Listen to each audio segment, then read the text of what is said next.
కాంగ్రెస్ కోసమో రేవంత్ కోసమో కేంద్ర ప్రభుత్వం పనిచేయదన్నారు కేంద్ర మంత్రి కిషన్ రెడ్డి. సీఎం రేవంత్ రెడ్డి అవగాహన రాహిత్యంతో మాట్లాడుతున్నారని విమర్శించారు. తెలంగాణ అభివృద్ధికి కేంద్రం గానీ బీజేపీ ఎంపీలు గానీ ఏం చేయడం లేదన్న సీఎం రేవంత్ వ్యాఖ్యలను తప్పుబట్టారు. మెట్రోకు సంబంధించి గత వారమే డీపీఆర్ ఇచ్చారని చెప్పారు. ఫేజ్ 2కు సంబంధించి ఎల్ఎన్టీతో ఎంఓయూ ఉందని, దాంతోపాటు ఇంకా అనేక విషయాలపై చర్చించాల్సి ఉందన్నారు. అవేవీ చేయకుండా మాట్లాడడం దురదృష్టకరమన్నారు కిషన్ రెడ్డి.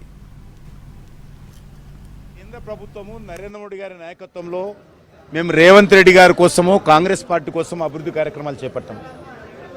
ఆయన వద్దన్నా కాదన్నా, అవునన్నా లేదన్నా, కేంద్ర ప్రభుత్వము తెలంగాణ రాష్ట్ర అభివృద్ధి కోసం అంకిత భావంతో ఉన్నాము. ఈరోజే తెలంగాణ రైతుల కోసం పసుబోర్డు జాతీయ కార్యాలయం తెలంగాణ గడ్డ మీద పెడతా ఉన్నాం.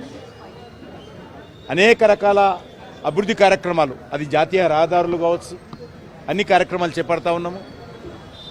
వారు మెట్రో గురించి మాట్లాడారు. మెట్రో వారు గత వారమే డిపిఆర్ పంపించారు.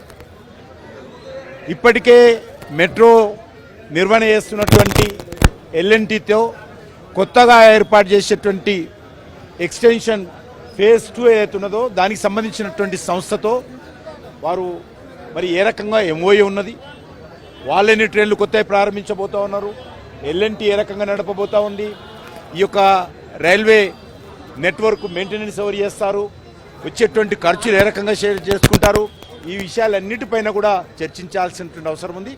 ఇప్పటికే కేంద్ర పట్టణాభివృద్ధి శాఖ మంత్రి ఈ విషయాన్ని గత వారము రేవంత్ రెడ్డి గారు ఢిల్లీకి వచ్చినప్పుడు స్వయంగా ఇవన్నీ చెప్పడం జరిగింది. ఇవన్నీ మొత్తం సమస్యలు పరిష్కారం చేయండి అని చెప్పడం జరిగింది. ఇదేది లేకుండా మరి మెట్రో ఆమోదించలేదని చెప్పి కొంతమంది మంత్రులు ముఖ్యమంత్రి గారు మాట్లాడము దురదృష్టకరము. ఇది అవగాహన రాహిత్యమని భావిస్తా ఉన్నాం.